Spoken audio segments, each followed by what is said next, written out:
With the off-season in the books, let's talk about in-season training for hockey. Specifically, 5 major mistakes a ton of athletes make during the competitive season. These mistakes make you weaker and slower, causing a notable drop in your on-ice performance. I don't want that to happen to you, so pay close attention to what I'm about to share with you today. Mistake number one, not lifting heavy weights. There's this laughable idea that you can only make strength gains in the off season, while the in season is all about maintaining your gains from the summer. I've shared this story numerous times, but it bears repeating. When I was in charge of training under 18 and under 20 teams competing for the national championship in Espoo, Finland, every year guys were setting personal bests late into the season, just a few weeks before the playoffs. Why should you strive to repeat that? If you don't use reasonably heavy resistance, meaning a weight you can do for 6 reps or less,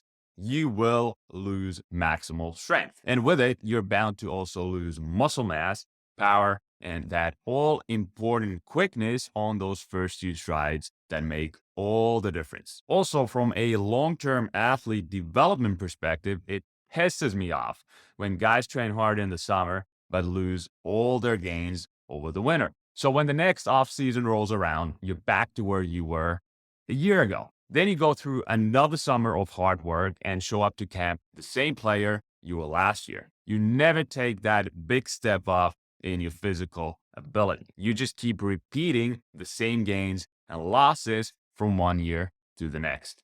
That's madness. In-season mistake number 2, high rep lifting to get in hockey shape. By high reps, I'm talking about training strictly with sets of 8 to 10 or even higher, 12 to 15 plus reps. This is surprisingly common. I see it all the time, even though it makes zero sense to me. So many hockey players and coaches think if your heart rate shoots up during a workout, you're huffing and puffing and you feel really sore after, that's a sign of effective training. Completely wrong. Ask yourself, what is the weight room really for? It's for getting bigger and it's for getting stronger. Don't turn your strength workouts into pump sessions, which those high rep sets are.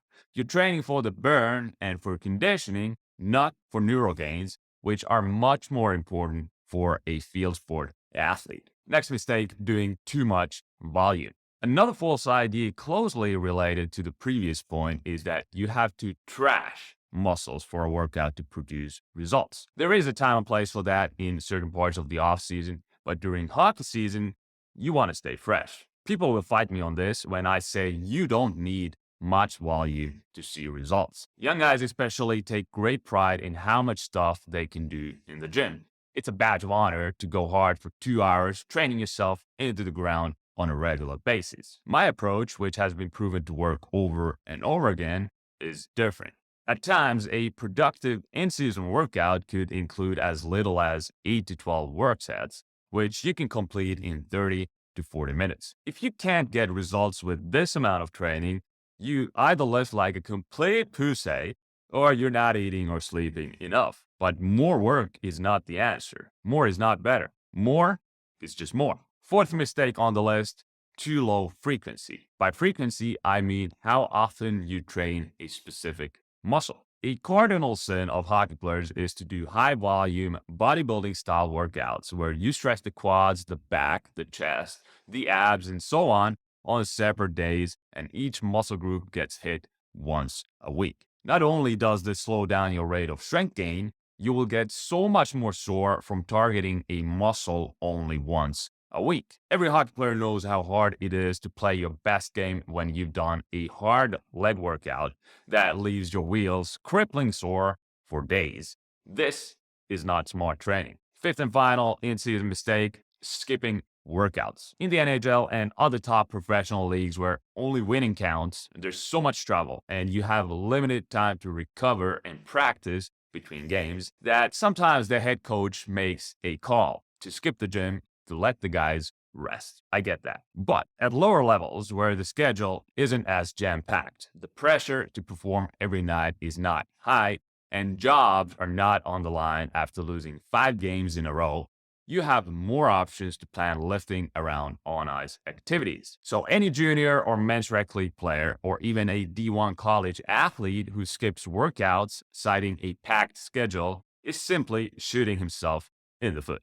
How do you expect to improve? How do you expect to become a better athlete if you're not treating your gym sessions with the same seriousness you treat practice and games? Have you ever said, "Oh, I'm not going to go to my hockey game tonight because I don't have enough time"? That would be a stretch. The point is, if it's important, you make the time. You would have to be seriously ill or injured to skip a practice or game, and you should approach the gym with that same mindset. Avoid these 5 typical in-season training mistakes, and you've got a leg up on your competition. To get into sick hockey shape, watch this video about conditioning that really transfers to the ice, and this video right here that walks you through a full NHL leg workout. Thank you for watching. For more great training and nutrition tips, you know what to do. Beat that like button, subscribe to my channel, and I'll see you in the next video.